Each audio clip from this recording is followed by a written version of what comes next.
예, 여러분 반갑습니다. 올해부터 공학칼림은 한반도 국토포럼 운영위원장을 맡게 된 연세대학교 한승헌입니다. 지금부터 26회 한반도 국토포럼을 시작하도록 하겠습니다. 공학칼림원은 한반도의 성공적인 국토 비전을 바탕으로 새로운 국토 발전 전략과 정책을 제시하기 위해 지난 2014년부터 한반도 국토포럼을 정기적으로 개최하고 있습니다. 최근 들어 4차 산업혁명과 코로나 팬데믹을 거치며 기술을 바탕으로 산업 구조는 빠르게 재편되고 있고 변화의 주기는 더욱 빨라지고 있습니다. 이러한 시대 환경 변화에 따라 공학 칼리머는 국토의 개념을 시공간적으로 확장시켜서 과학기술의 바탕을 둔 새로운 국토 발전 전략과 정책적 과제를 보다 통섭적이고 융합적으로 제시할 수 있도록 최선을 다하고자 합니다. 올해 한반도 국토포럼은 포스트 코로나 시대의 신한반도 국토발전 전략 및 정책이라는 대주제를 정했고요. 연말까지 4번의 포럼을 개최할 계획입니다. 올해 첫 번째 포럼은 인구구조 변화에 선제 대응하는 한반도 국토전략 및 정책이라는 주제로 잡았습니다. 인구 감소 및 인구구조 변화가 국가 및 국토정책에 미치는 다양한 이슈들에 대해 심도 깊은 대안 탐색과 건전한 정책 방향이 제시되기를 기대해 봅니다. 더불어 시청하시는 분들께 몇 가지 양해 말씀을 드리겠습니다. 먼저 오늘 포럼의 공동 의장으로서 진행을 맡아주시기로 했던 김문겸 공동 의장님께서 부득이한 개인 사정으로 참석이 어렵게 되어 제가 대신 본 포럼의 좌장을 맡게 됐습니다. 또한 패널리스트였던 백원국 국토교통부 국토정책국장님도 분해의 긴급한 사정으로 부득이 참석을 못하게 되어 정희경 국토교통부 국토정책과장님께서 토론 발표를 준비해 주셨습니다. 시청자 여러분께 다시 한번 양해 말씀을 드립니다. 그럼 오늘 포럼의 발표자와 토론자를 소개해 드리겠습니다. 먼저 오늘 포럼의 발제를 맡아주실 강성진 고려대학교 교수님 나오셨습니다. 다음은 토론자를 소개하겠습니다.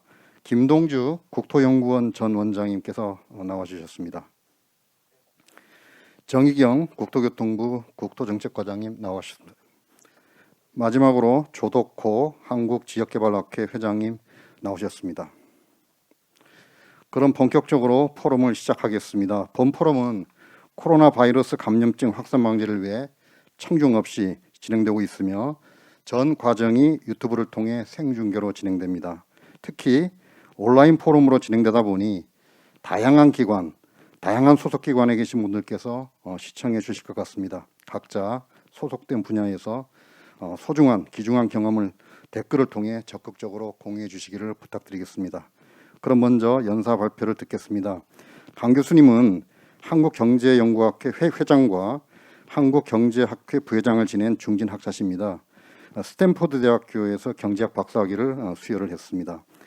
일본 스쿠바대 교수를 거쳐 2003년부터 고려대 교수로 활동하고 계십니다. 강 교수님 주제 발표 부탁드리겠습니다.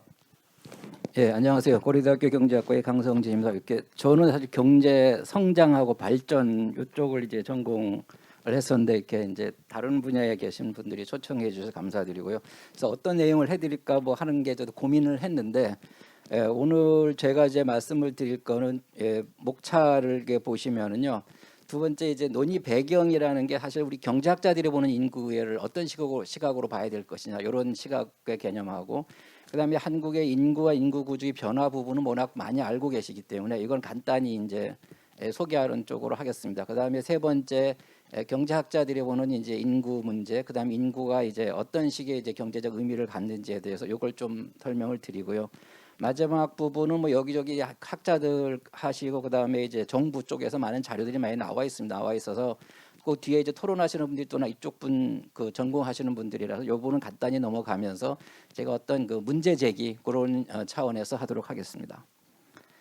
이제 경제학자들이 저희도 이제 경제 성장론을 전공했습니다만 이게 인구라는 문제가 측면에 있을 때 과연 인구가 경제 성장을 하는 원인인가 결과라는 아주 근본적인 질문을 갖고 있습니다. 저희들이 얘기할 때는 항상 인구가 적으면 생산 경제 성장이 떨어져서 뭐 이런 문제가 생긴다 그러는데 인구가 늘어나고 인구가 줄어나는 것도 사실은 경제 성장의 결과거든요. 그래서 그런 측면에서 이제 어떻게 우리가 이제 양면을 잘 볼 수 있느냐라는 측면. 두 번째는 인구 자체도 중요하지만 또 더 중요한 게 저희들이 지금 직면하고 있는 그 저출산 고령화라고 하는 인구 구조의 변화죠. 이게 과연 항상 비용만을 우리가 생각할 필요는 없다. 이게 편익도 있다라는 얘기죠. 그게 그래서 생산이나 소득이라는 측면에서 이 편익과 비용을 지출해야 된다라는 어떤 그 양면성, 플러스 마이너스 양면성이 있기 때문에 이걸 어떻게 우리가 균형 있게 이제 파악하면서 가져갈 것이냐.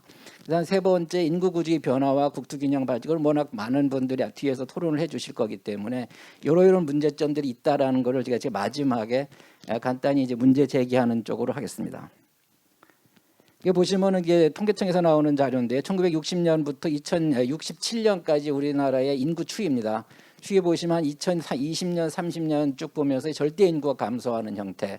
이게 추정이 2017년까지는 실직 데이터고 18년 이후부터는 예측 데이터인데요. 이런 식으로 이제 우리가 이걸 보면서 우리나라가 굉장히 뭐 이제 잠재 성장률로 떨어질 것이고 우리나라가 굉장히 심각한 문제가 도달할 것이다 그러는데 실질적으로 떨어져 2067년 가더라도 인구 규모로 보면 우리가 1980년대와 비슷합니다. 뒤에 이제 데이터가 나오겠지만 그래서 인구 규모 자체가 그렇다면 70년대, 80년대의 고도 성장을 우리가 어떻게 설명할 것이냐는 거죠. 그래서 인구 규모 자체만 보면은 인구 문제를 볼 때 이제 전체적인 시각은 아니다라는 걸 제가 설명을 드리려고 하는 거고, 요 부분은 통계청에서 나온 데이터입니다만 아까 그 데이터를 좀 세분류한 건데요. 1960년, 70년대 보시면 80년대 3,800만 명이었어요. 근데 이제 2067년 가면 3,900만 명이 떨어진다는 거거든요.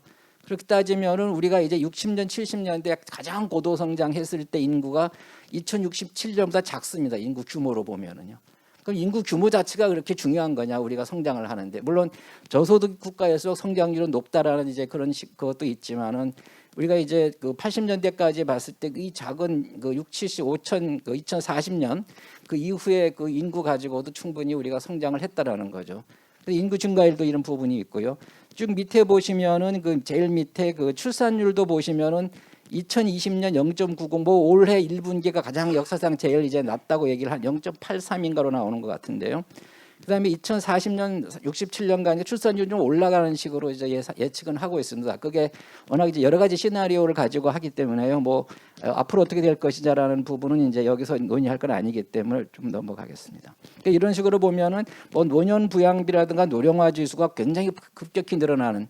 그러니까 우리가 제일 빨간색으로 되어 있는 인구 규모가 또 중요한 문제지만은 제일 중요한 거는 인구의 구조의 변화라는 얘기죠. 그게 아까 말씀드렸던 저출산 고령화 문제가 이게 이제 원인이냐 경제 성장을 하느냐라는 그 성장 부문하고 경제 성장의 이득을 쓰는 그런 그 소득 부문하고요. 그다음에 어떤 생산과 지출이라고 하는 양면성에서 인구 구조 변화가 이거를 반영을 한다는 거죠. 그걸 나중에 하나씩 말씀을 드리겠습니다.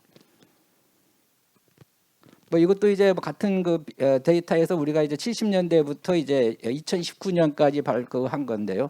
제일 끝에 보시면은 2019년에 출생 그 아수가 이제 한 30만 명 정도로 떨어졌습니다. 이게 1970년대 100만 명이 넘었고 약 한 100만 명 정도 들었기 때문에 이만큼 우리가 출생 아수가 줄어든 그런 형태가 지금 이제 인구 규모의 이제 감소와 더불어서 인구 구조를 급격하게 바뀌는 그런 현상이고 우리나라는 제일 중요한 건 뭐냐면은 이 저출산 고령화율이 세계에서 제일 빠르다는 겁니다.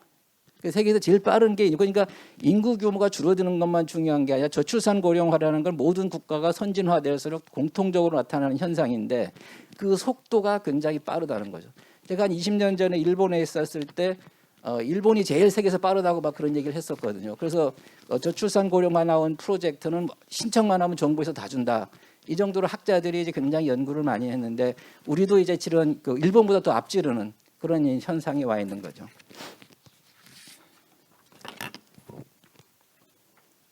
그다음에 더 최근에 나온 2020년 정부에서 발표한 데이터를 보면은 수도권과 비수도권을 나눴을 때 이게 아마 이제 국토 균형하고 지역 균형하고 굉장히 연관이 깊을 텐데요.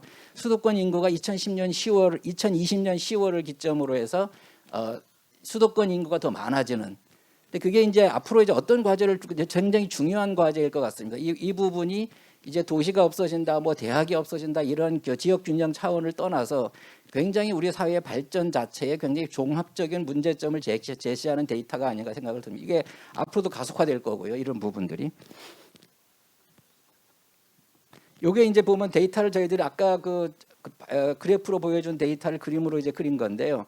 이게 밑에 게 이제 1960년 데이터입니다. 1960년 데이터를 보시면은 우리가 이제 신생아 수가 100만 명이 넘는 시점이거든요. 이 부분이요. 그럼 밑에가 이제 굉장히 넓은 형태. 그다음에 이게 2017년 데이터 가운데 게요. 가운데 걸 보시 2017년 보면 이게 가운데가 이제 볼록하게 되어 있거든요. 왼쪽이 남성이고 오른쪽이 여성인데 요 데이터가 가장 경제학적으로는 바람직한 현상입니다. 왜냐하면 이 중간층 연령대 우리가 생산 가능 인구라 그러는데 이 부분이 많으면 많을수록 그 사회는 건전한 사회거든요. 왜냐하면 이거는 생산에 종사하는 인구가 많다는 거거든요. 근데 제일 밑에와 제일 위가 많다라는 얘기는 생산이 아니라 비용, 즉 지출을 해야 되는 그 연령계층이 높다는 건데 2067년 가면은 반대 현상이 1960년과 완전히 반대 현상이 되는 거죠. 이게 지금 인구 구조의 변화를 설명하는 가장 중요한 데이터인데 이게 한국이 앞으로 지금 어떻게 지금 직면해야 되고 한국의 국토 균형만이 아니라 이 산업 발전에 어떤 식의 산업을 가져갈 것이냐. 왜냐하면 이 인구 구조가 바로 뭐냐면은 경제학적으로 얘기하면은 각 기업이나 아니면 산업에 대한 수요를 얘기를 하는 거거든요. 그러니까 이제 1960년대에 태어난 그 당시에 젊은 10대, 20대의 그 수요하고 2067년에 8, 90년 8, 90세가 넘는 그 연령계층의 수요가 완전히 다르거든요. 그럼 정부 정책이나 기업 정책이나 아니면 산업 정책들이 이러한 인구 구조의 변화에 맞춰서 가야 된다는 얘기죠. 뭐 국토도 마찬가지입니다. 국토도 뭐 이제 연세 드신 분들이 이제 어디로 뭐 같이 뭐 이제 살게 인위적으로 옮길 수가 없거든요.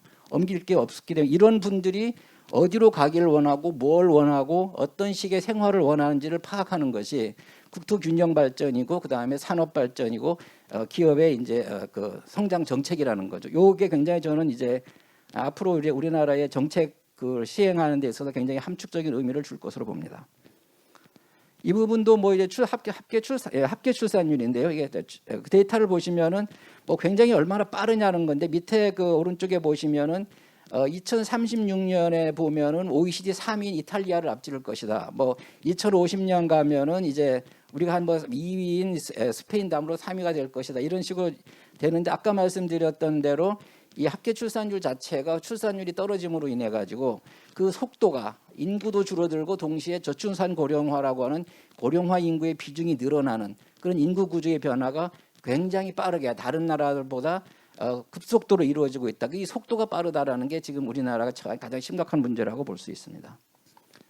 이게 이제 본격적으로 경제학자들이 얘기하는 그 인구의 문제인데요. 제가 뭐 수식으로는 간단히 설명을 했습니다만은 이 인구나 노동 우리가 노동력이라 그러면 보통 생산을 하는데 하나의 생산할 때 생산 요소라고 생각을 합니다. 그래서 이 노동이 많을수록 생산이 많아진다. 그래서 우리가 인구가 줄어들면 생산이 줄어든다는 데 경제학적으로 얘기하면 잠재 성장률이 떨어져서 앞으로 이제 성장에 문제가 있는 거 아니냐는 얘기를 많이 하는데요. 뭐 이제 가장 대표적인 모형으로 우리가 신구전파무역 전통적인 게 노동력을 얘기합니다. 근데 밑에 이제 왜 이걸 가져왔냐면은 인구 규모 자체가 중요한 게 아니라 인구의 퀄리티가 중요하다는 얘기죠. 그래서 밑에 생산 함수는 L 대신에 H를 넣었는데요. 그거 우리가 휴먼 캐피탈이나 인적 자본입니다. 그래서 루카스가 이제 필리핀과 1988년 논문의 이 논문의 내용을 보면은 필리핀과 한국이 왜 이렇게 두 나라가 차이가 났느냐를 설명하면서 휴먼 캐피탈로 설명을 합니다. 물론 이제 루카스 그 자체가 이제 휴먼 캐피탈 전공하시는 분이지만은 이분이 뭐냐면 한국이 1960년대에 보면은 독재 정치를 하고 있었고 필리핀과 한국이요. 마르코스 그다음 인구 규모도 거의 비슷했습니다.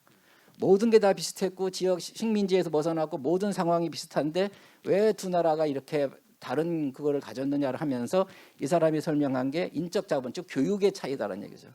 교육의 차이가 결국은 당시에 거의 그 한국 필리핀이 한 명이면은 퀄리티로 조정하면은 한 3배가 늘어난다는 거죠.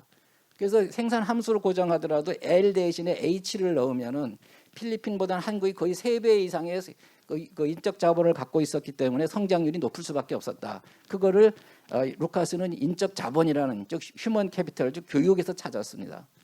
그게 이제 우리나라가 지금 아직까지 뭐 자원도 없고 뭐 기술도 그 당시 없는 상태에서 어떻게 빨리 성장했느냐라는 차원에서 보면은 이제 결국은 사람밖에 없었다 이런 얘기를 많이 할 때 루카스 노벨상 받은 이분도 이제 휴먼 캐피탈 차원에서 설명을 했고요.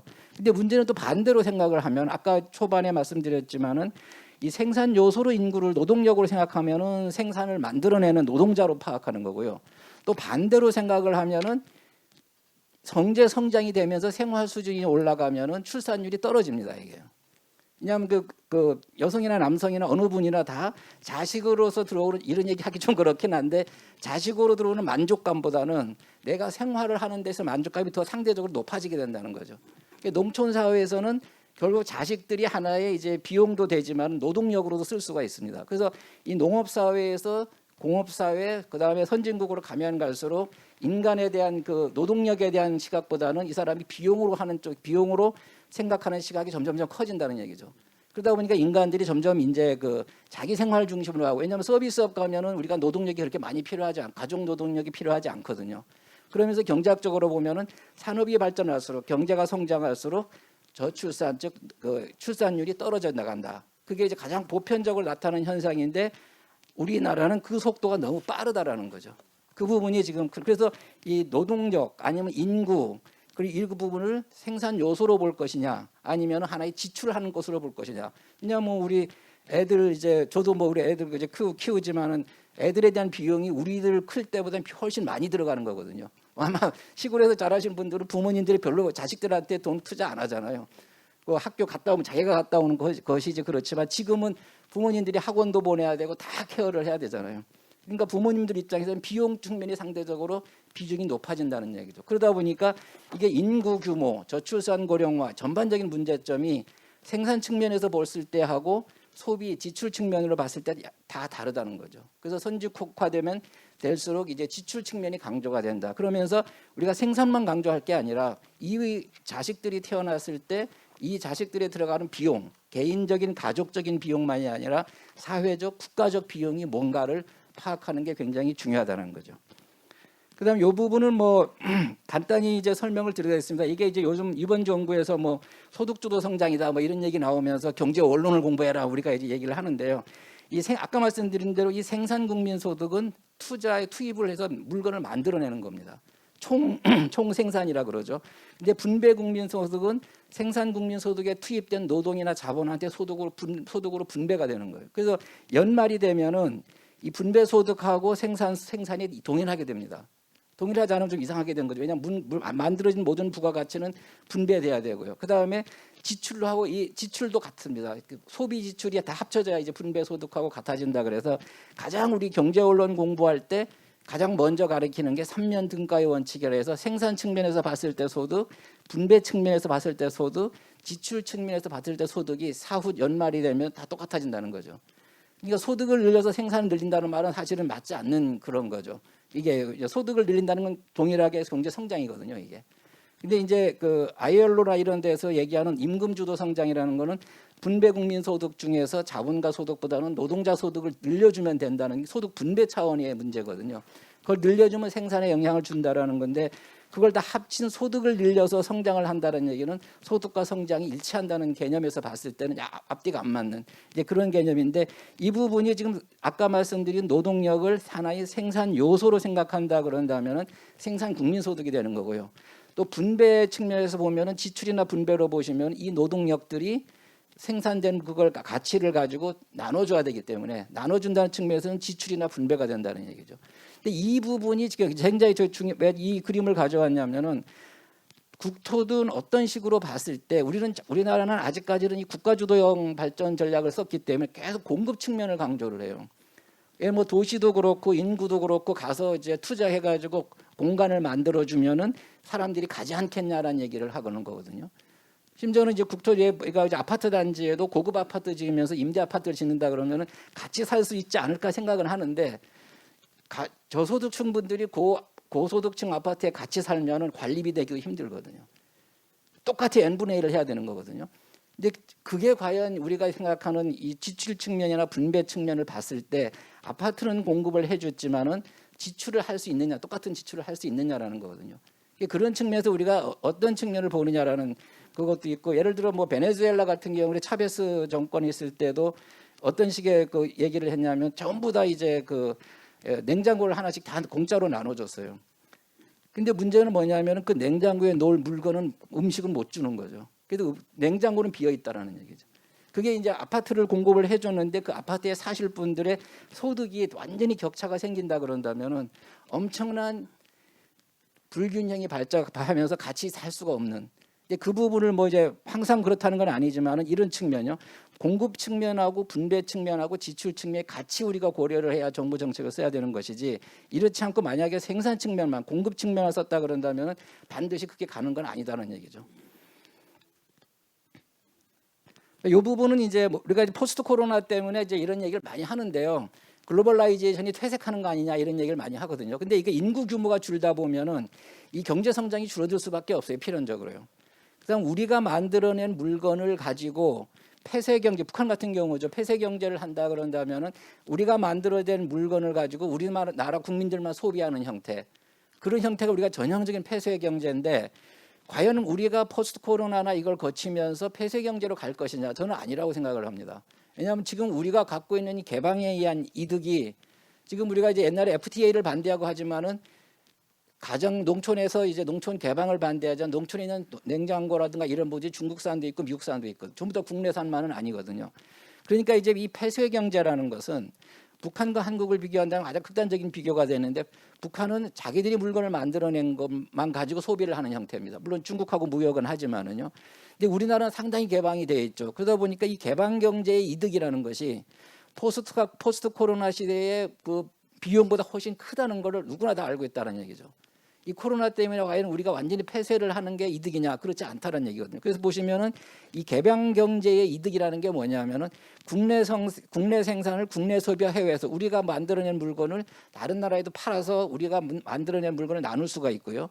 그다음에 국내에서 만들어진 소비도 우리나라에서 만들어진 물건만이 아니라 해외에서 만들어진 물건도 가져옴으로 인해 가지고, 그게 우리가 얘기하는 제품 차별화, 경제학적으로 우리가 프로덕트 디퍼런시에이션이라 그러는데, 이게 이제 제품 차별화를 소비자들 입장에서 보면은 다양한 그 제품을 우리가 그 소비를 할 수 있다라는 거죠.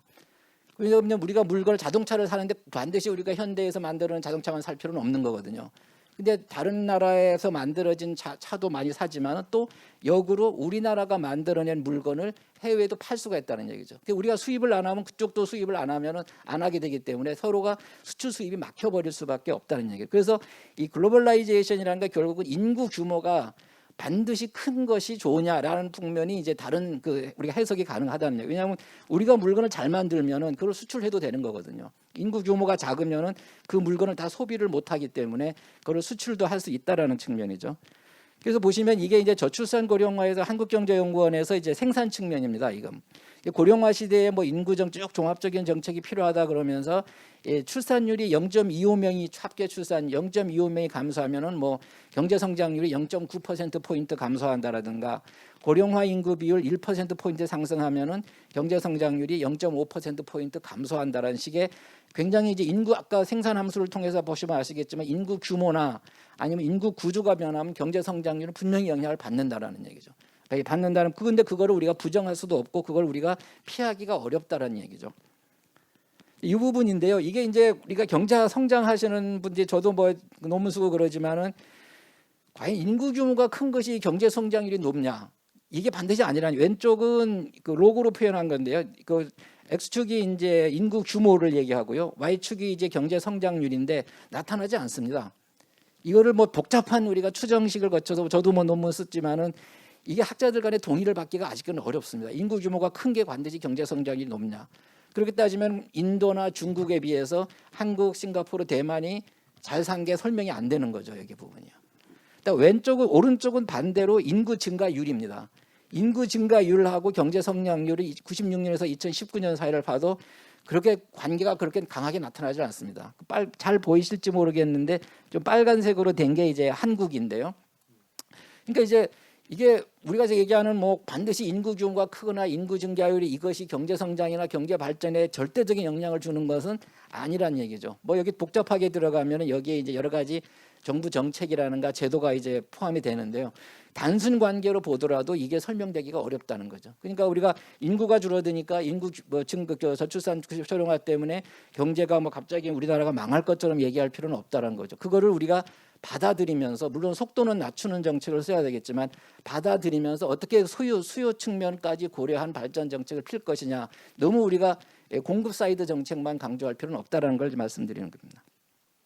요 부분인데 요거는 이제 그 아까는 이제 경제 성장 측면에서 보면은 그 생산을 한다라는 측면인 거고요. 요거는 인구 구조 변화가 어떤 식이니까 그걸 이제 요 발표 그 자료를 보시면은요. 인구 구조가 변하면 가운데 것은 생산이 변화합니다. 결국은 경제 성장률은 영향을 받을 것이라는 건데 인구 그 구조가 변화하면은 이 오른쪽이 문제인 거죠. 실업수당이라든가 의료보험이라든가 장기요양보험이라든가 교육보험, 교육비 지출, 연금 지출 이게 이제 파격적으로 늘어날 수밖에 없다는 거죠.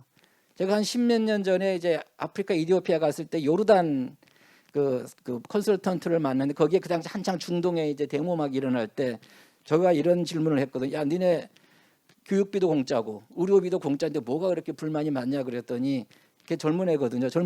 자기들은 젊기 때문에 병원 갈 일이 없다라는 거예요. 의료비 아무리 공짜로 해도 젊은 사람들 입장에서는 의료비 아무런 그 도움이 안 된다는 거죠. 교육비 공짜 좋다 이거예요. 그래서 좋은데 학교 끝난 다음에 취직이 안 된다는 거예요. 취직이 안 되면 결혼이 안 되고 결혼이 안 되니까 이게 가족이라는 게 안 된다 그러면 그것이 불만이다. 즉 경제 성장이 안 되니까 젊은 애들한테 그게 불만인 거지. 이 복지는 젊은 애들한테 바로 측면적으로 오는 게 아닌 거란 얘기예요. 예를 들어 뭐 실업수당, 의료보험, 장교 이 부분은 젊은 계층의 문제가 아니라 저출산 고령화에서 고령층의 문제가 된다는 거죠. 그래서 저출산 고령화가 되면 이 비용이 급격히 늘어나고 가운데 있는 생산이 줄어든다는 거예요. 아까 인구 구조상으로 보면은 가운데 연령 계층의 인구가 줄어들면은 이 GDP는 줄어들고 이 고령층 비중이 늘어나면서 오른쪽 비중이 늘어난다는 얘기죠. 이게 지금 정부가 직면하고 있는 우리 사회가 직면하고 있는 미래의 방향 상황인 거고 요거를 이제 2020년에 정부에서 발표한 게 종합적으로 보시면은 뭐 고용 측면이 있고요. 그다음에 교육 측면이 있고 의료 측면이 있고 주택법 여러 가지 형태로 종합적인 형태로 이 사회 경제적 영향이 나타나는 건데 특히 교육은 굉장히 심각하죠. 지금 30만 명 정도가 이제 작년에 태어났는데요.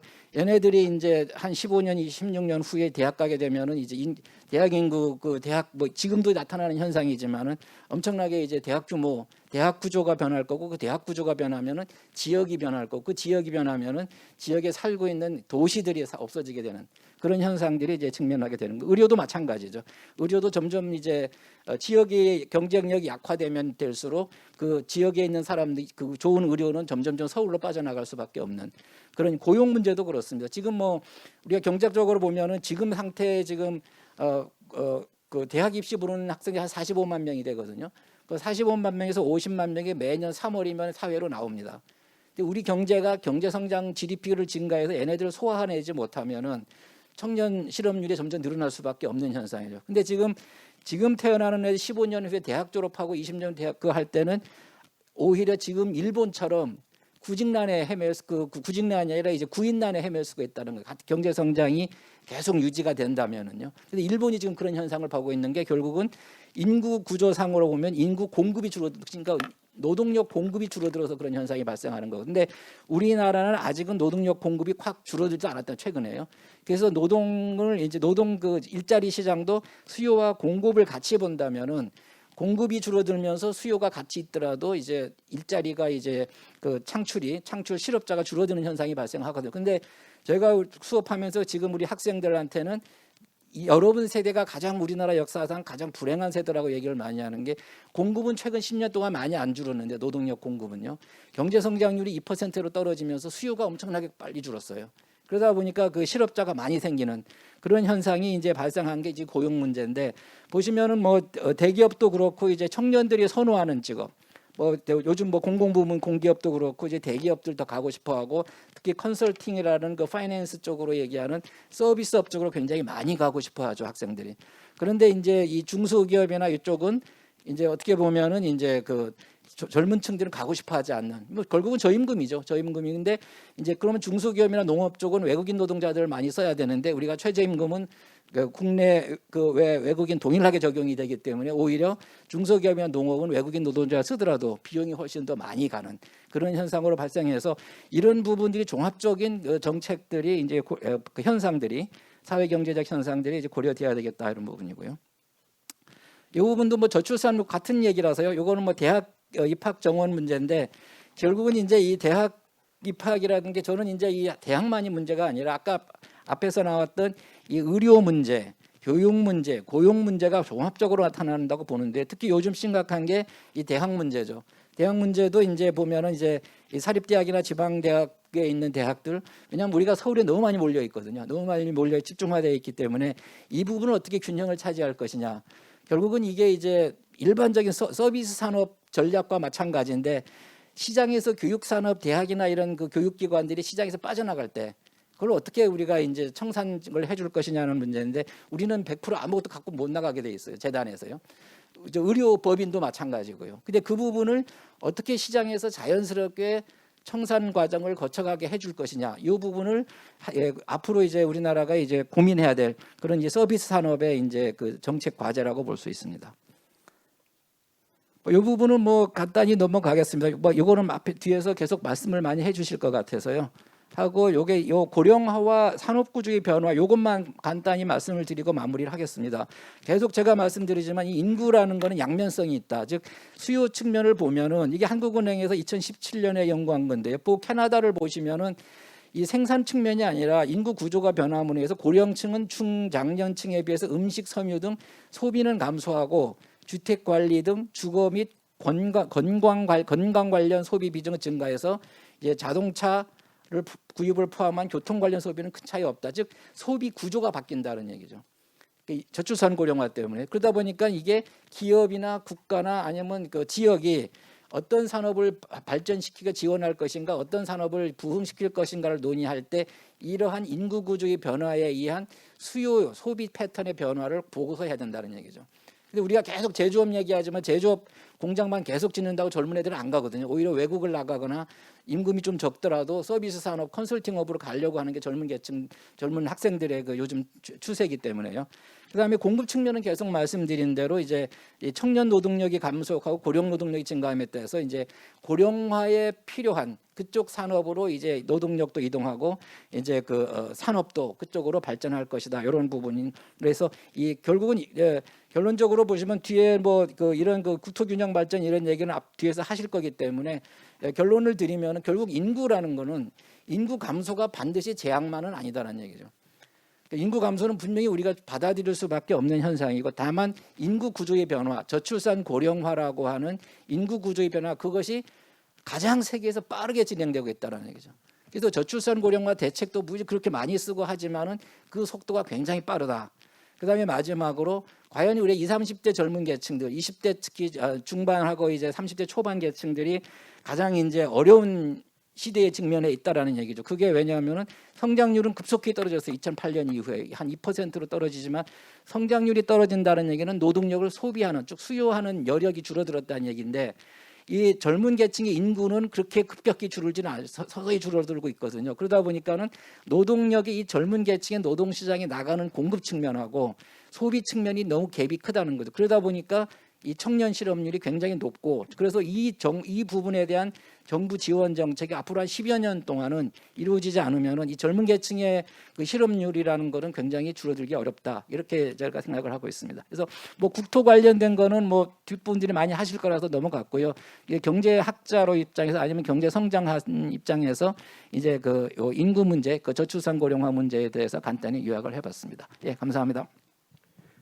예, 강성진 교수님 발표 감사드립니다. 예, 강 교수님은 경제 발전론을 주 전공으로 연구하고 계신 아주 저명하신 경제학계 석학이십니다. 공학칼리모는 주로 이 공학도가 중심이 된 어소시에이션 연합체인데 인구 구조 변화 문제를 경제학의 석학 교수님을 모시고 발표를 들어보니 단순히 인구 감소가 아니라 인구 감소가 도시 및 국토 정책의 공간 구조에 어떤 함의점을 갖는지 이런 부분에 대해서 보다 폭넓게 바라볼 수 있는 저도 개인적으로 좋은 학습의 기회가 됐다고 생각합니다. 강 교수님 발표 자료를 제가 한 30초 정도 간단히 요약을 해보면 인구는 경제 성장의 원인이면서 성과이다. 이게 굉장히 키워드인 것 같습니다. 그리고 인구는 베네핏도 있지만 코스트, 양면성을 갖기 때문에 인구 문제를 바라볼 때 초저출산 문제도 있고요. 고령화 시대 뭐 이런 문제와 관련된 정책은 단순히 인구만 바라볼 게 아니라 산업 정책이나 노동 정책, 재정 정책, 그리고 도시 및 주택 관련 정책을 포함한 종합적인 관점에서 접근을 해야 되지 않느냐. 뭐 그런 말씀이 저에게 굉장히 중요한 시사점으로 다가왔습니다. 그리고 인구 구조 변화를 담아내서 국토 균형 발전 전략도 짜야 된다. 여기에 대해서도 몇 가지 제안을 해주셨는데 이 부분에 대해서는 이 패널 분들께서 종합적으로 좀 더 구체적인 사항들을 말씀해 주실 것이라 기대를 합니다. 이어서 패널 토론을 진행하도록 하겠습니다. 먼저 김동주 원장님을 모시겠습니다. 김동주 원장님은 미국 펜실베니아 지역과학학과에서 공학 박사를 수여했습니다. 한국지역학회 회장, 그리고 지난 2015년에는 15대 국토연구원 원장으로 활동을 했습니다. 원장님 10분 이내에 패널 토론을 해주시기 바랍니다. 지금부터 김동주 원장님 발표를 듣겠습니다. 예, 감사합니다. 예, 강성진 교수님 발표 잘 들었습니다. 인구 구조 변화는 뭐 경제, 사회학적 여러 관점에서 해석도 될 수 있고 또 원인과 대책이 다양한 것 같습니다. 저는 그 화면에서 보시는 바와 같이 우리나라는 지금 뭐 인구 절대적인 측면에서 양적 측면에서 수축 사회로 진행되고 있다 이렇게 볼 수 있습니다. 학계 출산율이 어제 발표한 것에 의하면 1분기에 0.88명으로 세계 최하위 수준에 이르고 있고 또 이 절대 인구 변화는 우리 학령 인구 감소 또 생산 가능 인구 감소 이게 사실 경제학적으로 굉장히 앞으로 문제될 소지가 많죠. 또 1인 가구 증가, 고령 인구 증가 이런 측면에서 교육, 복지, 재정 이런 측면에서 영향이 굉장히 크다고 보고 있습니다. 특히 이제 인구가 감소함에 따라서 성장률이 뭐 변화할 것이냐, 증가할 것이냐, 감소할 것이냐 논란이 많습니다만은 뭐 다른 조건이 모두 동일하다면 아마 감소 쪽이 굉장히 크지 않을까 생각이 들고요. 그런 측면에서 좀 다양한 이 사회 문제가 앞으로 생길 거라고 봅니다. 물론 오늘 주제가 인구 감소 측면에서 논의되고 있지만은 우리가 또 마주하고 있는 큰 트렌드인 뭐 디지털 전환, 기후 위기, 포스트 코로나 이런 영향들도 국토 공간 측면에서는 뭐 기회도 되고 위기도 될 수 있다고 봅니다. 그렇지만 좀 더 위기적인 측면이 좀 크지 않을까. 예를 들어서 디지털 전환만 하더라도 우수한 인재와 IT 기업 이런 또 연구개발 기능이 집중된 쪽으로 그 수도권이겠죠. 그런 쪽으로 더 쏠릴 가능성이 있기 때문에 그 지방 경제 위축과 소멸 위기는 앞으로 좀 더 이런 영향들이 더 주지 않을까, 크지 않을까 생각이 됩니다. 이게 이제 금년 지난달에 KBS에서 특집으로 나온 이제 지방 소멸에 대한 프로그램인데 이 국토 면적을 인구수로 그러니까 면적으로 한 게 아니고 숫자로 이렇게 표시한 그 카토그램이라는 지도인데 그 수도권 인구가 전체 한 절반이 넘다 보니까 이 국토 구조가 인구로 볼 때 상당히 기형적이라는 걸 보여주는 있는 그림입니다. 근데 아래의 그림에서 아까 교수님께서도 보여주셨지만 전체 인구도 감소하는 추세에서 이게 중간에 2020년에 이제 이게 수도권 비수도권과 변곡점이 왔는데 앞으로 20-30년 후에도 계속 총인구는 감소하는 추세에서 수도권 인구는 계속 우위를 유지할 것이라는 게 통계청의 전망입니다.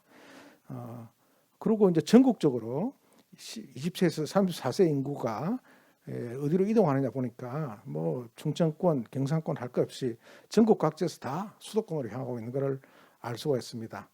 그래서 이제 요즘 뭐 소위 벚꽃 엔딩이라 해서 지역 간 교육 격차, 대학 충원율도 지금 급격하게 지금 지방대학에 줄어들고 있고요. 또 상위 대학은 대부분이 다 수도권에 있습니다. 그다음에 의료 분야에서도 환자는 서울로 가고 사용하던 장비는 지방으로 간다는 그런 말이 있듯이 의료 격차, 질적 양적 격차도 커지고 있고 최근 부동산 가격이 올라가면서 수도권과 비수도권 간의 자산 격차도 커지고 있습니다. 그러니까 기회적인 요인 뭐 여러 가지 측면에서 이 특정적인 양극화 현상이 심해지고 있습니다. 특히 뭐 최근에 지난 2주 전에 발표한 그 수도권 기반의 세계 최대의 K 반도체 구축에 대한 발표가 있었죠. 이게 수도권을 중심으로 이 반도체 부품 소재 장비에 대한 그 벨트를 구축해서 앞으로 우리나라 경제 산업 발전을 이끌겠다는 건데 저는 뭐 이거 굉장히 필요한 정책이라고 봅니다만은 그리고 이를 통해서 이제 앞으로 뭐 10년간 510조 원을 투자하고 학과도 늘리고 인력도 양성한다. 상당히 필요한 정책이라고 봅니다. 그렇지만은 이 배후에는 우리가 또 양극화를 어떻게 더 심해지지 않을까 하는 그런 또 한편의 걱정도 앞서는 게 사실입니다. 그래서 이런 정책과 더불어서 또 지방 정책에 대한 또 고민이 더 있어야 되지 않을까 생각이 듭니다. 그래서 이제 오른쪽 그림에서 보시는 것 같이 우리 지방 소멸은 뭐 귀가 아프도록 들었습니다만은 우리 국토가 이제 사람 뼈와 같이 구멍이 이제 숭숭 나는 전국적으로 이렇게 골다공증에 걸린 그런 현상이 좀 만연화되는. 그러니까 요즘 뭐 농촌뿐만 아니고 지방 중소도시만 가더라도 주간에 사람을 보기가 좀 별로 힘듭니다. 그래서 이런 국토 골다공증 현상을 우리가 어떻게 좀 이렇게 대처할 수 있을까 그런 고민이 있어야 되고요. 결국은 인구 감소 그리고 산업 쇠퇴, 일자리 감소, 지방 대학의 경쟁력 강화가 지역의 축소로 쇠퇴로 지금 가속화시키는 그런 현상이 나타나고 있습니다. 그런 측면에서 제가 오늘 한 5가지 뭐 전체를 다 말씀드릴 수는 어렵고 5가지 측면에서 제안을 드리면 지금 우리 국가 국토 골다공증을 듯이 전체적으로 수축되고 전체적으로 지역적으로 각 지역에서 경쟁력이 약해지고 있습니다. 그런 상황에서 지금 각 지역이 각자 도생할 것이 아니고 이렇게 인구가 줄어들고 경쟁력이 약해진 상황에서 서로 각자 도생하지 않고 힘을 모아야 된다. 서로 그렇게 되기 위해서는 서로 네트워크를 강화해야 된다. 이렇게 생각이 됩니다. 그래서 지금 그 오른쪽 그림에서 보내신 바와 같이 국토 전체를 이렇게 좀 현재 다극화시켜서 다핵으로 좀 개편해야 된다. 어떻게 다핵으로 할 것인가 하는 건데요. 그러니까 각 지역의 그 시도 이런 행정구역 경계를 넘어가지고 뭐 행정구역은 우리 행정 편의상 만드는 거지 우리가 경제나 생활하고는 크게 관계가 없다고 봅니다. 그래서 경제와 생활과 관계된 이런 지역 단위로 우리가 기업이나 대학 이런 그 다양한 핵심 분야를 중심으로 이렇게 협력을 해서 시너지를 키우고 경제력을 키워 나가는 그런 소위 메가시티 전략이 앞으로도 필요하다고 봅니다. 이 자세한 내용은 이후 패널 토론에서 아마 계속되기 때문에 이 정도로 말씀드리고요. 두 번째는 이제 좀 더 구체적으로 들어가면 아까 교육 말씀하시는데 이제 인재 육성에 있어서 저는 우리나라 출산 정책도 중요하지만 그 이상으로 지방의 인재 육성과 정착 정책을 최우선 정책으로 해야 될 것이다 하는 생각이 듭니다. 그래서 지금 고등학교 졸업하고 또 서울 수도권으로 이동하고 그다음 또 대학 졸업하고 취업 때문에 또 수도권으로 가는 그런 현상이 만연이 되고 있는데 그런 것들을 좀 개선하고 이제 더 이상 진행자 나도록 할 필요가 있다. 그런 측면에서 말씀드리면 먼저 대학, 지역, 기업, 연구소 이런 지역 단위로 지역의 특히 핵심 분야를 중심으로 핵심 뭐 산업 분야라든지 과학기술 분야를 중심으로 이렇게 더 네트워크를 강화해서 여기서 취업도 하고 일자리도 만들고 또 기업도 성장하는 그런 방식을 좀 더 강하게 해야 된다 하면서 그리고 특히 이제 비수도권 제조업이 또 더 쇠퇴할 가능성이 있기 때문에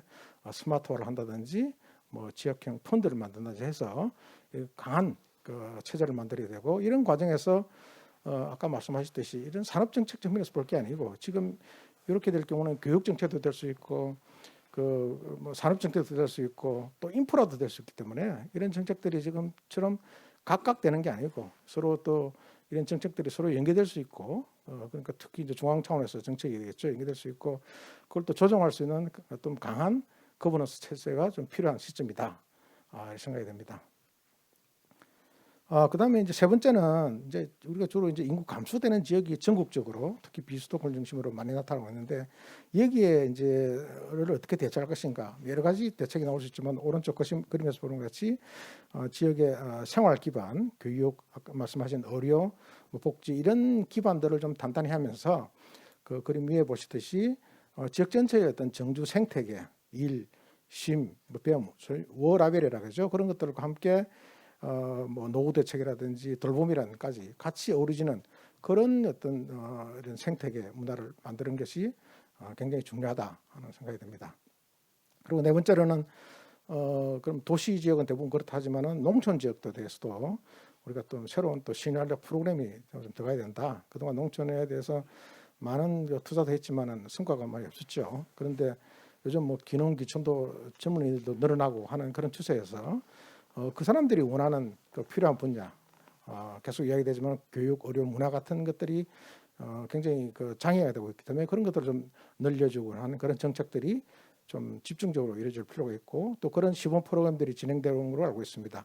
그런 노력이 필요하고요. 마지막으로 아까 폐쇄형 경제보다는 개방형 경제, 우리 개방형 경제를 이미 가고 있지만은 또 개방형을 기반으로 한 플랫폼 도시 국토로 바꿔야 된다. 요즘 우리 기업들이 플랫폼화되는 현상이 두드러지고 또 그런 기업들이 성장하고 있는데 기업뿐만 아니라 도시 국토도 하나의 지속적인 혁신이 일어날 수 있는 플랫폼 국토가 돼야 되는데 우리가 위에 그림 보시는 바와 같이 주로 뭐 교통 물리 측면에서의 어떤 대륙 연결 개방을 주로 얘기했습니다만 앞으로는 이 플랫폼 분야를 문화라든지 교육이라든지 뭐 아까 말씀드린 반도체라든지 스마트시티라든지 이런 분야를 중심으로 해서 좀 개방형 국토로 좀 늘려나가고 이렇게 됨으로써 인구 구조나 변화도 대응하고 우리가 디지털 전환, 포스트 코로나 이런 데서 선제적으로 대응할 수 있지 않을까 생각됩니다. 감사합니다. 예, 김동주 관장님 토론 감사드립니다. 오늘 발표자와 토론자분들이 너무 시간을 잘 지켜주시고 계셔서 좌장이 별로 할 일이 없는 것 같습니다. 다시 한번 감사드리고요. 김동주 원장님은 국책연구원, 국토연구원의 원장으로서의 경험을 잘 담아내셔서 인구 구조 변화에 대응한 한반도 국토 전략을 보다 구체적으로 제안해 주셨습니다. 특히 관심 가는 부분은 비수도권 중심의 초광역, 메가시티 기반의 다극 국토 체제로의 개편, 이 화두를 던져주셨고요. 그리고 청년층이나 인재의 지방 정책을 가능케 하는 정책을 우선적으로 추진해야 된다. 이런 부분에 대해서 뭐 다양한 예를 들면 대학 혁신과 지역 혁신을 연계시키는 문제라든가 다양한 정책 방향을 제안해 주셨고 그리고 최근에 농촌으로 귀농하는 인구들이 많이 늘고 있는 것 같습니다. 근데 우리의 국토나 도시 정책, 농촌 정책이 귀농 기촌 수요를 담아내기 위한 준비가 미흡하지 않느냐 그런 측면에서 농산어촌이라는 키워드가 나왔는데요. 농산어촌의 활력 대책을 제안해 주신 부분이 저의 눈에 좀 띄었습니다. 그래서 제가 간단히 요약해봤고요. 다음 두 번째 패널 발표는 국토교통부의 정의경 과장으로 옮기겠습니다. 정 과장님은 40일에 행정고시 출신이시고요. 행정고시 합격한 이후에 국토교통부에서 신도시 택지개발 과장 그리고 도시정책 과장 등 요직을 두루 거친 이 분야의 전문가십니다. 2019년부터는 국토정책과장님을 맡고 있고요. 제5차 국토종합계획을 수립했고 국가 균형 발전을 위한 국토정책을 현재 총괄하고 있습니다. 정 과장님 토론 부탁드립니다. 감사합니다. 정의회입니다. 감사합니다. 제가 발표할 자료는 앞에서 우리 강 교수님이 이제 발제하시고 그런 이제 문제 의식 같은 거하고 그다음에 김동주 박사님 얘기하신 것들을 좀 더 구체적으로 지금 정부에서 이제 얘기하고 있던 것들을 위주로 해서 좀 발표드리겠습니다.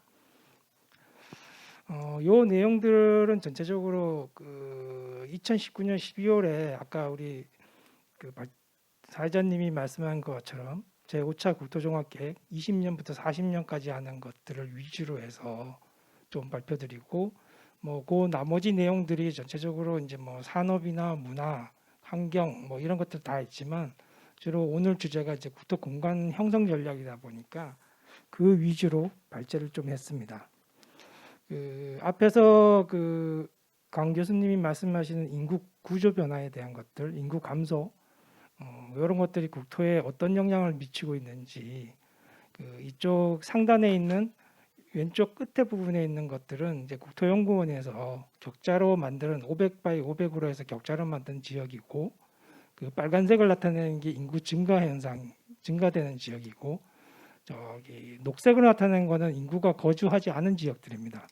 그러니까 우리가 산림이 거의 한 70%가 산림이다 보니까 인구 거주하지 않은 지역이고 그다음에 저성장 추세, 잠재 성장률이 한 2%대로 떨어지면서 또 소득 양극화나 이런 것들도 있지만 국토 측면에서 보면 노후시설물 자체가 산업화 시대 때 엄청 많은 공급을 하고 있었지만 지금부터 20년, 30년 되면 거의 이 부분들이 다 노후시설물로 다 바뀌고 그거의 유지 관리 아니면 새로 건설하는 수요 그런 것들이 많이 전망되고 있습니다.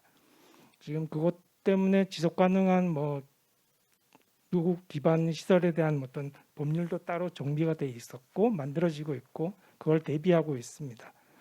그다음에 기후 변화나 환경 의식 증대 같은 경우도 최근에 이제 얘기하는 탄소 중립 도시 뭐 이런 걸 통해서 계속 제기되고 있고 이거는 뭐 우리나라만의 문제는 아니고요. 전 세계적인 문제고 그림 양쪽부터 다 폭염 지수하고 홍수 취약 지역을 표시한 겁니다.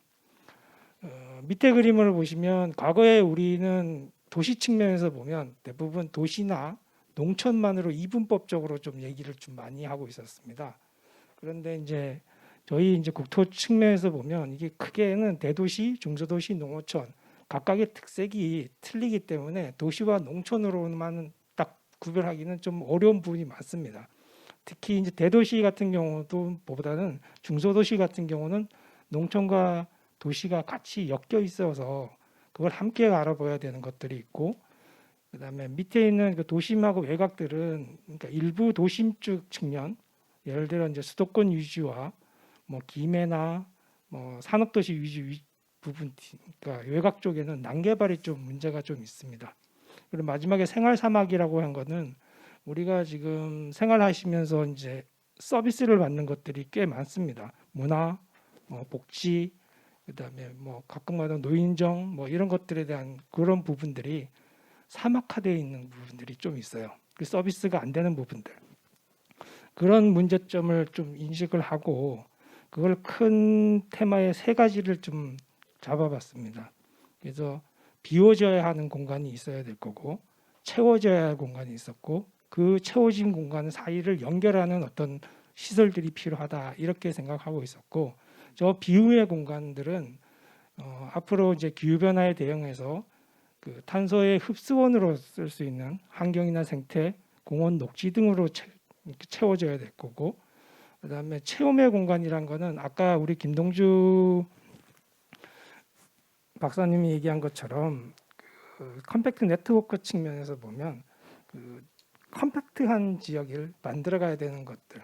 그래서 이제 지금 현재는 이제 과거에 이제 도시계획 측면에서 이제 주거용도, 뭐 상업용도, 뭐 이런 식으로 나눴는데 앞으로는 키워드가 복합적으로 많이 적용하고 있어서 그런 것들을 위주로 해서 채워 나가야 되고 그 채워낸 지역을 갖고 연결할 수 있는 것들, 뭐 대중교통이라든가 시설 공유라든가 뭐 시설 공유 같은 경우는 그 특히 농어촌이나 이쪽으로 더 많이 공유해야 되지 않냐는 생각이 들고 있습니다. 그래서 이런 공간을 세 가지를 어떻게 만들어야지만 우리가 지속 가능한 국토 공간이 실현될 수 있겠느냐 했던 것이 키워드가 혁신, 자율, 협력입니다. 혁신적인 공간을 만들어야 되겠고 그다음에 타율적인 게 아니라 스스로 할 수 있는 자율적인 공간을 만들어줘야 되겠고 경쟁보다는 협력하는 공간을 만들어줘야 되겠다는 것이 우리의 그 국토종합계획에서의 어떤 키워드 세 가지였습니다. 그 키워드 뒤에 이제 국토공간의 형성 측면에서 보면 어떻게 이렇게 나왔냐고 하면 보면 이쪽 왼쪽 그림을 보면 어떤 공을 보시면 됩니다. 어떤 외부 충격이나 아니면 내부 충격에 딱 반응했을 때 바로 돌아올 수 있는 회복력을 가질 수 있는 그런 공간을 만들어야 되겠다. 그리고 오른쪽 측면에서 보시면 과거에 이제 우리가 수직적이고 위계적인 어떤 구조, 중앙부처와 지방정부에 대한 그런 구조에서 수평적이고 협력적인 구조로 바꿔야 되지 않겠느냐. 그리고 뭐 문화 측면에서는 뭐 A시, D시 중앙부처, 뭐 그다음에 산업 측면에서는 A시, B시, 중앙부처 B 뭐 이런 식으로 유연하게 협력할 수 있는 그런 형태로 가야 되지 않겠느냐 해서 고심을 한 거고요. 그래서 여기서 보시면 제가 지금 근무하고 있는 세종을 대상으로 한번 생각해 보시면 저기 대도시라는 부분이 대전이라 보시면 되고 균형발전 거점이 세종이고 이쪽 밑에 보면은 청주라고 보시고 생각하시면 됩니다. 그러니까 대전 주변에 있는 옥천이나 뭐 금산 이쪽은 이쪽으로 연결돼 있고 세종 옆에는 공주 이쪽으로 본다 보시면 될 거고 위에는 아산 뭐 이런 식이고 밑에 청주는 충주 옆에서 진천의 또 다른 균형 발전 거점이 또 생길 거고 그런 형태의 컴팩트 네트워크가 생겨야 되지 않겠느냐 하는 것이 저희 생각이었고 그래서 국토를 이렇게 유연하고 연대하고 협력하는 공간으로 창출해야 되겠다. 이런 것이 저희가 이제 생각하는 목표고 이것도 정부가 중앙 주도로 이렇게 만들 것이 아니라 지방이 주도해서 이렇게 만들면 정부는 지원하는 그런 구조로 가야 되지 않겠느냐. 그러면서도 이 지역을 넘어서 아까도 말씀하셨지만 행정구역은 그냥 편의상 행정의 편의상 만든 거고 실제로는 그렇게 안 되는 것들이 많기 때문에 뭐 예를 들어 광주하고 대구가 협력할 수도 있고 부산하고 서울이 협력할 수도 있고 대전이 뭐 저쪽 강원도하고도 협력할 수 있고 이러는 것들에 보시면 됩니다. 그래서 빨간선이 협력선이라고 보시면 될 것 같고요. 다음으로 요거는 이제 저희가 이제 각각의 지역면에 어떻게 발전해야 되는 거에 대해서 좀 분류해놨는데 뭐 수도권 같은 경우는 지금 아까 우리 강 교수님 말씀처럼 우리는 개방 경제다 보니까 글로벌 대도시권으로 좀 육성해야 되지 않겠느냐. 그 반면에 지방은 지방 대도시권 중심으로 해서 수도권에 대응하는 그러니까 국토 전체의 공간에 수도권 대응하는 구조로 해서 뭐 최근에 나오는 뒤에 이제 나오지만 불경, 충청권 뭐 이런 식의 그런 것들. 중소도시권 같은 경우는 뭐 혁신도시라든가 새만금 이런 것들을 통해서 균형 발전 거점으로 좀 컴팩트한 공간을 만들어줘야 되고 거기서 중급 서비스는 다 공급할 수 있게끔 만들어지고 마지막으로 농산어촌에서는 아까 우리 김동주 박사님 얘기한 것처럼 이런 농산어촌을 좀 지금 베이비붐 세대 1차 베이비붐 세대가 그러니까 1955년부터 63년까지 세대로 800만 명이 정도 됩니다. 그 중에 한 반이 그 지방에서 서울로 올라오신 분들이에요. 그래서 숫자는 정확히는 좀 모르지만 그 정도 될 거라고 지금 추측하고 있고요. 그분 중에 이제 조사를 하면 이건 물론 농림부 자료입니다. 농림부 생각에서 한 50%가 고향으로 다시 돌아가든가 자기가 지금 살고 있는 주변의 농촌 지역으로 다시 가고 싶다는 그런 리크루트가 있었습니다. 그래서 이제 저희 쪽에서는 낙후 지역하고 뭐 이런 지역에서의 주거 플랫폼 사업을 하고 있고 농림부에서는 농촌 유토피아 사업을 하고 있습니다. 물론 그게 성격이 좀 비슷비슷해요. 그래서 그거하고 협력해서 같이 하려고 지금 사업을 하고 있습니다. 그리고 최근에 이제 아까 말씀한 메가시티, 요거는 이제 경남연구원에서 만들어가지고 부산 경남연구원에서 만드는 동남권 메가시티 그런 거 형태고 전체적으로 지금 현재 요 동남권 메가시티하고 충청권하고 이렇게 하나의 큰 메가시티를 하고 있고 또 하나의 형태가 이제 대구 경북하고 광주 전남의 그 통합형화하는 거 그다음에 전북 강원 이쪽 제주 같은 경우는 강서권으로 이렇게 생각하고 지금 추진하고 있습니다. 이상 발표를 마치겠습니다. 감사합니다. 예, 정 과장님도 시간을 딱 지켜주셨습니다. 정 과장님께서 베이비 부머 시대에 800만 명 중에 400만 명이 서울로 올라왔다 말씀해 주셨는데 저도 그 중에 한 명입니다. 저도 400만 명 중에 한 명이고 저도 은퇴 후에는 고향으로 내려가고 싶다 뭐 그런 막연한 생각을 가지고 있었는데 이런 부분들이 국토 정책의 정지 여건을 개선한다는 측면에서 좀 구체적으로 담아내면 상당히 어떤 지역 균형 발전의 하나의 그 주춧돌이 되지 않을까 뭐 그런 생각을 해봤습니다. 이 정 과장님은 인구 감소 그 여건 변화에 대응하는 이 국토 공간 형성 전략으로서 연대와 협력이라는 키워드를 제시해 주셨습니다. 이 키워드가 뭐 저의 눈에 상당히 많이 다가왔고요. 그리고 그런 측면에서 그동안 이 중앙정부 주도의 획일적인 국토공간 형성 정책이 진행돼 왔었는데 지자체가 중심이 되는 그리고 지자체가 중심이 돼서 저성장이나 인구 감소에 유연하게 대응해 나가는 연대와 협력의 공간을 창출해야 된다.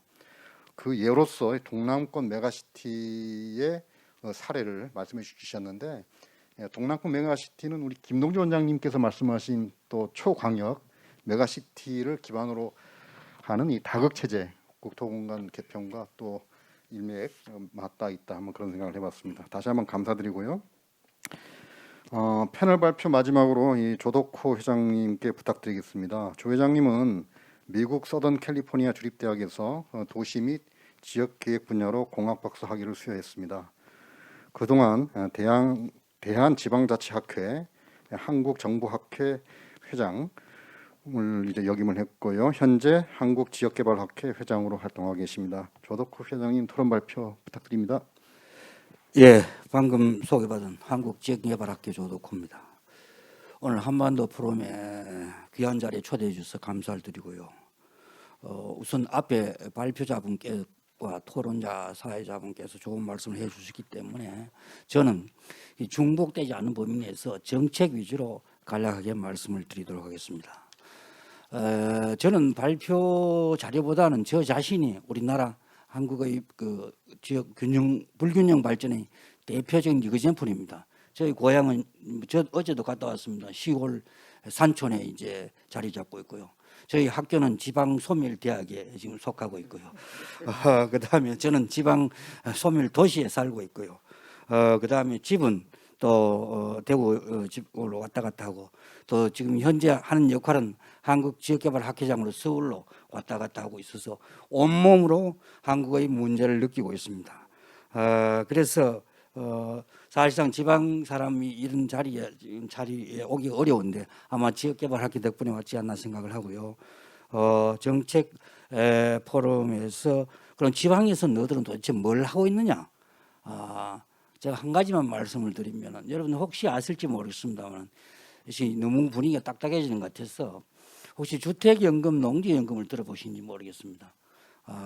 제 연구팀이 주택연금, 농지연금을 개발했다는 말씀드리고 이 말씀을 드린 이유는 나중에 자료하고도 연결이 되기 때문에 그렇습니다. 그래서 요약해서 말씀을 드리면 이 국토 포럼이기 때문에 국토 전반에 대한 이야기, 그 다음에 수도권과 지방에 관한 이야기, 도시와 농촌에 대한 이야기, 그 다음에 지역 불균형을 어떻게 해결할 수 있는가 이런 이야기를 중심으로 말씀드리겠습니다.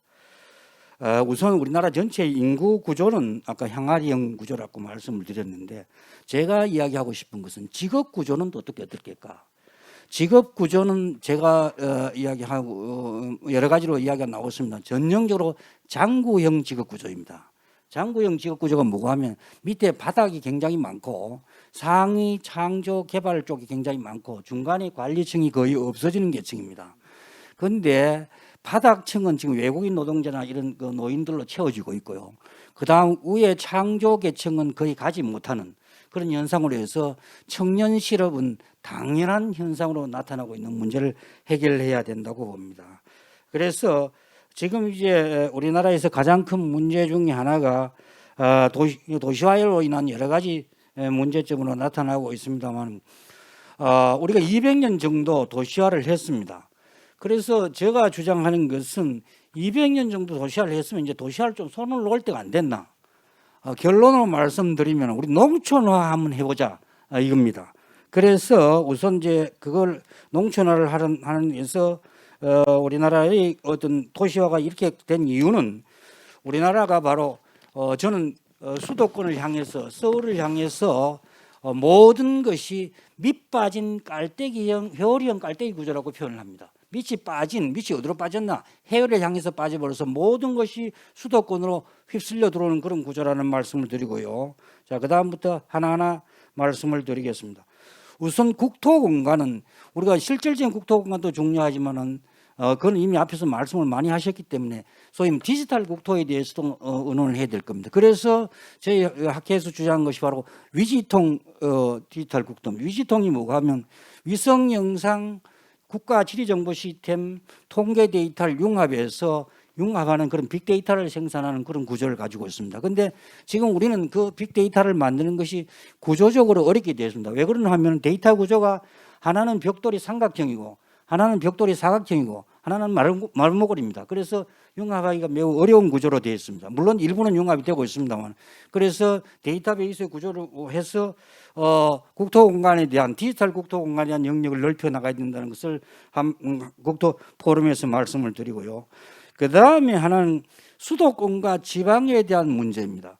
아까 수도권은 회오리형 깔때기 구조로 수도권에 다 왔기 때문에 특히 요새는 이제 자산 가치가 수도권에 서울에 모든 자산 가치가 수도권과 서울에 기대되는 것 때문에 집값 상승으로 엄청난 전 국민이 수도권으로 주택 수요가 몰리는 현상을 보여주고 있는데 저희들이 제시하는 것은 바로 수도권과 남부권 대개발 계획으로 유정하고 있습니다. 남부권 개발 계획이라 하면 여기서 뭘로 나오면은 333 국토균형 발전 전략이라고 이야기하는데 3이 뭐고 하면은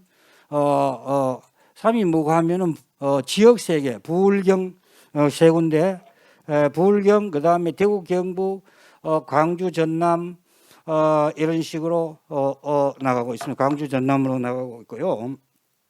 그 다음에 산업은 부울경 메가시티를 중심한 물류 산업, 그 다음에 대구 경북 구미 전자 산업을 중심으로 한 디지털 산업, 광주 새마을 빛골 광주와 그 다음에 새마을 중심으로 하는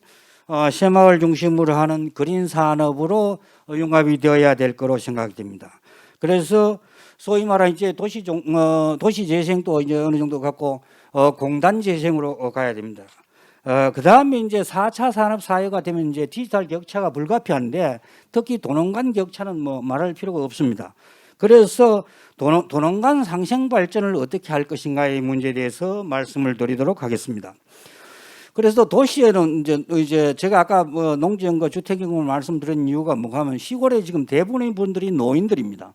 그래서 농지연금에 가입하고 혹은 영농을 포기한 계층들이 무지하게 많이 나타나고 있고요. 그 다음에 빈집도 엄청나게 나타나고 있습니다. 그래서 그것들을 도시민들이 도시에 지금 매주말 혹은 뭐 주중에 하여튼 산으로 들로 건강을 위해서 많이 다니는 사람들이 이런 분들이 농촌의 주택을 농지를 제가 이제 구독 경제는 뭐 상세하게 말씀을 안 드리겠습니다만 경제학자이기 때문에 앞으로 이제 시장 경제와 공유 경제를 넘어서 구독 경제로 갈 것으로 확신하고 있습니다. 그래서 이런 농촌의 토지나 주택들을 공유해서 소위 말하는 농촌 지역의 기본 주택, 기본 토지, 기본 소득, 기본 교육을 보장하는 그런 기본을 보장하는 그런 정책들이 필요하지 않을까 이런 생각을 해봅니다. 그래서 농촌의 4개의 기본을 보장해주는 그런 정책을 펴고요. 그 다음에 이제 저희들이 가장 중요하게 주장하는 것은 이 누가 다 할 것이냐, 이건 누가 하느냐, 바로 사람이 하는 겁니다. 바로 사람이 해서 국토균형 발전에 사람에 대한 교육에 대한 언급 없이는 거의 성공이 어렵다고 봅니다. 그래서 저희들이 한국지역개발학회에서 지난 학기에 주장한 것이 바로 그린 뉴딜, 디지털 뉴딜을 넘어서 교육 뉴딜이 비판되지 않은 어떤 정책도 성공하기 어렵다고 보고 있습니다. 그래서 교육 뉴딜인데 그럼 교육 뉴딜을 어떻게 하는 거냐? 지금 아마 온라인 강의가 되고 있는데 이 유튜브 온라인 강의는 전 세계에 극단적으로 표현하면 전 세계에 한 사람만 하면 됩니다. 한 분만.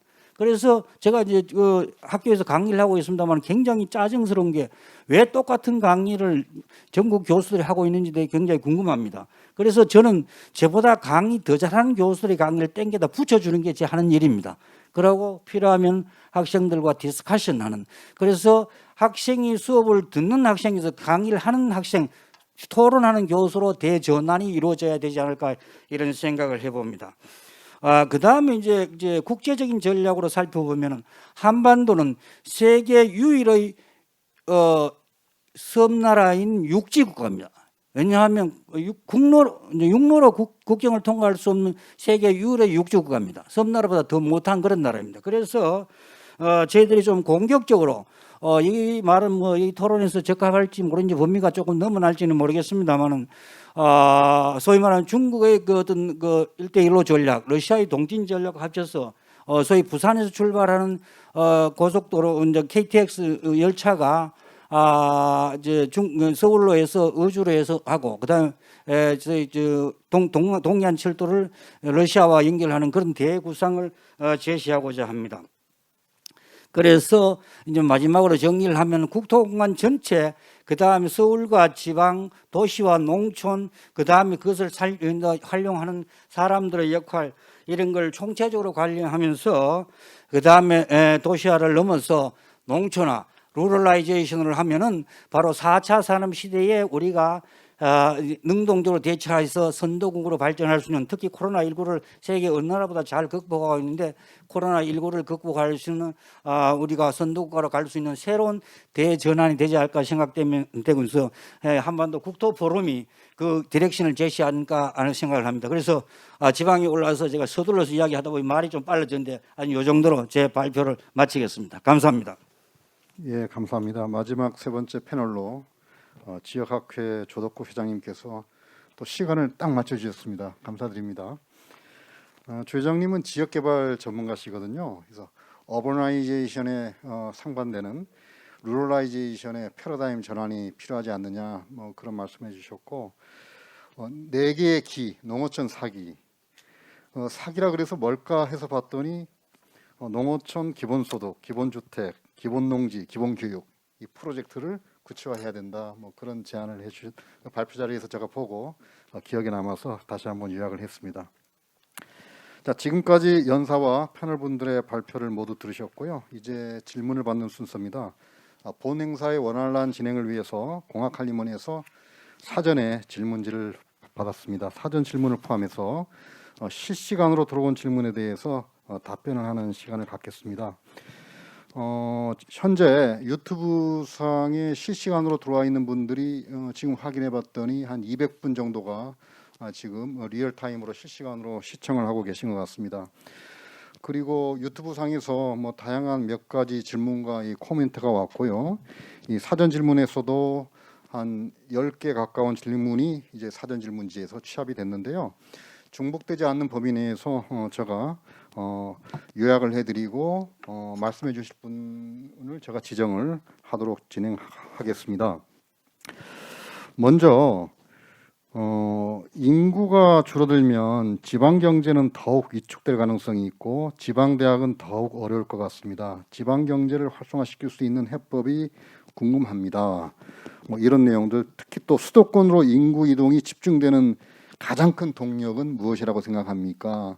이런 질문들은 아무래도 우리 조덕호 회장님께서 지방을 거점으로 지역개발학회를 지금 활동하고 계시기 때문에 조 회장님께서 뭐 지방 대학 문제까지 포함한 지방의 소멸 위기 문제, 그리고 지방 경제를 활성화시킬 수 있는 해법에 대해서 간단히 말씀해 주시면 감사하겠습니다. 예, 간략하게 말씀드리겠습니다. 아까 제가 간략하게 말씀을 드렸습니다만 회오리형 깔대의 구조로 모든 것이 수도권으로 집중하게 돼 있다. 그 중에서 다른 건 빼고 교육과 교통망이 그렇습니다. 교통망이, 특히 저는 고속도로 톨게이트를 다 없애버려야 된다고 주장하는 사람인데, 왜냐하면 고속도로 톨게이트가 서울로 쭉 빨리도록 그렇게 구조가 되어 있습니다. 그래서 도로, 교육, 교통이 그렇게 되어 있고, 최근 들어서 자산에 대한 기대 가치 또한 수도권에 집중되어서 모든 분야가 지방으로 내려갈 수 있는 팩터는 정부에서 강제적으로 하는 정책 일부를 제외하고는 구조적으로 수도권으로 집중하게 되어 있기 때문에 그렇다고 보고 있습니다. 뭐 시간 관계상 충분히 답변이 안 됐을지 모르겠습니다만 차차 또 말씀을 드리겠습니다. 예, 매우 근본적인 질문이기 때문에 저희 한반도 국토 포럼이 이 문제에 대해서는 지속적으로 이 관심을 갖고 계속 뭐 다양한 그 스코프에서 범위에서 앞으로 논의를 모아나가야 되겠다, 뭐 그런 생각을 해봤고요. 두 번째 질문사항은 인구 감소의 근본적인 그 원인에 대한 분석이 되어 있는지, 그리고 인구 감소에 대한 근본적인 대안으로서 현 단계에서는 이민 문제를 극적으로 이민 받기 정책을 보다 구체화해야 될 필요가 있지 않느냐, 이민 정책 도입을 고민해야 되지 않을까, 뭐 그런 질문을 주셨습니다. 그리고 어느 나라나 단일 민족 국가는 없다. 이스라엘, 뭐 영국, 유럽, 미국 다 선진국은 이민을 받아들인 나라들이다. 뭐 그런 코멘트도 있었고요. 이 사항에 대해서는 우리 강 교수님께서 또 경제발전론 인구 전문가시니까 답변을 해주시면 좋을 것 같습니다. 예, 사실 우리나라에서 이민 정책 얘기하기 굉장히 조심스러운 분야이긴 해요. 왜냐하면 워낙 아직까지는 반발이 심하고, 그런데 이제 현실적으로 저는 인구 구조 감소 문제나 지속적인 경제 발전을 위해서는 이민 정책이 굉장히 어떻게 보면 이제 적극적으로 추진돼야 된다 이런 생각을 하거든요. 근데 왜냐하면 이민 정책이라는 꼭 인구 증가라든가 뭐 저출산 고령화 이런 측면만 보면은 이제 반발하시는 분도 많고 그런데 실질적으로 필요한 거는 양 측면을 볼 수 있습니다. 인구 증가라는 측면이 있고 경제 발전이라는 측면이 볼 수 있는데 저출산 고령화 측면도 마찬가지고요. 근데 이제 중요한 경제 발전 측면에서 보면 우리가 미국 인구 감소가 굉장히 이제 빠른 나라, 한국과 일본을 보면 이민 정책이 가장 강하게 돼 있는 나라예요. 그러니까 다민족 다문화를 굉장히 어떻게 보면 감정적으로 좀 이제 거부하는 게 굉장히 강한 나라들이죠. 근데 이제 보시면 호주라든가 캐나다, 미국, 유럽들을 보면은 굉장히 이민 정책을 이제 적극적으로 하고 있는 나라들이죠. 그러니까 다민족 다문화 문화를 당연히 받아들이는데 아직은 저희들 대학 다닐 때보다는 많이 좋아졌죠. 좋아졌는데 이제 많이 이제 받아들여야 된다는 측면이 있는데 그거를 아직까지는 흡수하기는 어려웠다라는 전제 조건이 있고요. 그다음에 이제 그 경제적인 측면에서 보면 미국도 마찬가지거든요. 지금 말레이시아 같은 경우도 그렇고 지금 투자 이민이라는 걸 많이 봤습니다. 투자 이민은 결국 뭐냐면 사람만 들어오는 게 아니라 자본을 갖고 들어오는 거거든요. 그래서 자본을 갖고 들어가는 경우에는 국내 투자도 늘리면서 인구도 증가시키는 양면성을 갖고 있는 거기 때문에 그런 측면이 가장 이제 그 바람직한 거고 다음으로 이제 그 투자 이민을 받을 때 중요한 건 호주 같은 경우도 그렇거든요. 그러니까 왜냐하면 이제 그 미국 같은 이제 간호원 같은 경우는 굉장히 이제 고보수를 갖는 그런 이제 외국인들이 많이 하는 건데 이제 그 호주 같은 데도 그렇고 어떤 특정 직종에 있는 학과 특정 직종에는 학과나 직업을 하면 빨리 이미 그 영주권을 줍니다.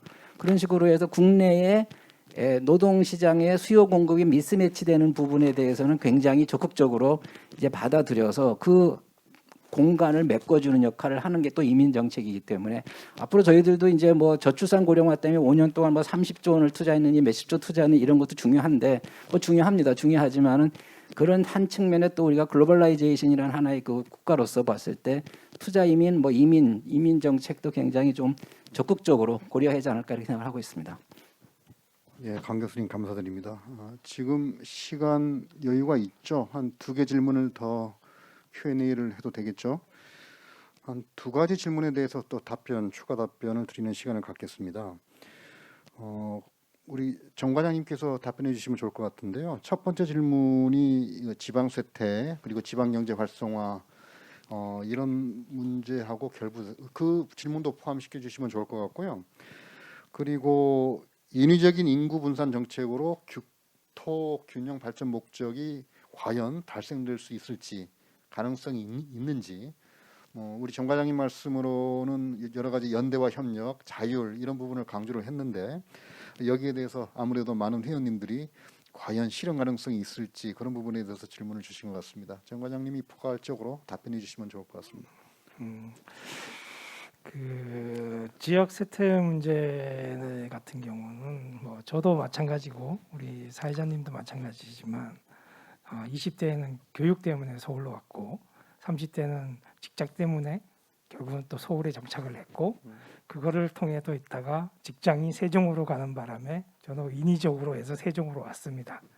그래서 어쨌든 그 과거에 뭐 옛날 조선 시대나 뭐 저쪽에 뭐 크게 가면 통일신라 시대처럼 인구의 인위적인 분산 정책은 했긴 했습니다. 물론 이제 다른 목적 때문에 했지만 현대 들어와서 이제 했던 것이 가장 큰 거는 참여정부 때 한 세종시하고 혁신도시라고 볼 수 있습니다. 그 전에는 주로 이제 공간을 만들어지면 자율적으로 이렇게 모이게끔 해주는 그런 뭐 예를 들어 그 창원이라든가 구미 뭐 이런 도시 만드는 거에 집중했지만 세종하고 혁신도시는 진짜 일자리 자체로 옮긴 겁니다. 공공기관들이나 이런 쪽으로 옮긴 거고 그런 측면에서 보면 그 공식적으로는 2011년부터 2017년까지는 수도권에 역 유출이 생겼어요. 그리고 2017년부터 일부 다시 수도권으로 다시 들어오는 그런 문제가 있었기 때문에 지금은 당장 뭐 정확하게 뭐 이게 달성했다 안 달성했다 이렇게 할 수는 없는 거고요. 국가균형 발전은 과거에부터 한 뭐 그러니까 제1차 국토종합 개발계획부터 시작해서 그 문제를 계속 다뤘고 지금까지도 다루고 있는 거고 앞으로도 20년, 30년 계속 다뤄야 되는 주제고 이게 달성이 됐다는 걸 사회적 합의를 할 수 있는 것도 아니고 그래서 저는 생각하기에는 가능 좀 해야 되지 않겠느냐 그렇게 좀 생각을 하고 있습니다. 네, 정 과장님 감사드리고요. 시간이 제한돼 있어서 아주 구체적인 그 토론까지는 이어지지 못할 것 같습니다. 구체적인 토론이 필요한 사항에 대해서는 후속 포럼 때 보다 세부적인 주제로 다뤄볼 수 있도록 준비를 해보겠습니다. 그리고 우리 건설 산업에 관련된 질문이 하나 들어와 있는데요. 아무래도 우리 김동주 원장님께서 답변해 주시는 게 좋을 것 같은데요. 현재 건설 산업계에는 인력난에 허덕이기 시작한 듯합니다. 청년층의 취업난을 걱정하지만 실제 산업에서의 상황은 다를 수 있습니다. 이러한 현상이 건설 산업에 대한 기피 현상인지 인구 절벽에 의한 결과인지에 대한 분석이 필요할 듯합니다. 향후 고령화와 인구 절벽에 대한 건설 산업과 업계가 변해야 한다면 그 방향성에 대한 의견을 듣고 싶습니다. 매우 포괄적인 질문인 것 같은데요. 우리 김동주 원장님 해안을 보여주시면 감사드리겠습니다. 예, 뭐 건설업계가 안고 있는 뭐 사실 구조적인 오래된 문제죠. 특히 이제 청년층들이 최근 뭐 MZ 세대를 비롯해서 이렇게 건설 분야는 아무래도 현장 야외 업무고 또 육체적으로 힘들고 또 안전 문제 이런 게 있기 때문에 또 경우에 따라서 지방에 근무도 해야 되고 하기 때문에 이런 IT 분야라든지 이런 문제에 대해서 꺼리게 되는 건 사실입니다. 이런 문제를 우리가 어떻게 극복해야 될 것이냐 여러 가지 뭐 대안도 있겠지만 저는 결국은 디지털 전환에서 해법을 찾아야 된다고 봅니다. 건설에서 주로 이제 설계, 시공, 유지 관리 이렇게 이제 구분이 되는데 분야가 요즘 설계가 과거하고 완전 다른 트렌드로 가고 있고요. 또 우리가 3차원 BIM 설계라든지 디지털 트윈을 이용해서 우리가 대안을 검토한다든지 AI를 이용해서 설계 뭐 자동화를 한다든지 이런 설계 분야에서 많은 변화가 있거든요. 이런 분야가 굉장히 청년들한테 좀 프렌들리한 분야가 될 수도 있고 또 사실 기본적으로 끓이고 있는 그 시공 현장도 우리가 드론을 이용해서 이렇게 현장 모니터링을 하고 또 로봇을 이용해서 그 위험한 곳이라든지 이런 것들도 로봇이 대체를 한다거나 실제 건설 장비 우리가 포크레인이라든지 뭐 각종 장비들을 원격 그 작동을 시킨다든지 하는 것들 이런 뭐 또 그 공장 모듈화 현장에서 직접 제작하는 게 아니고 이렇게 조립하고 하는 방식들의 기술과 이런 IT 분야 발전이 굉장히 빠르기 때문에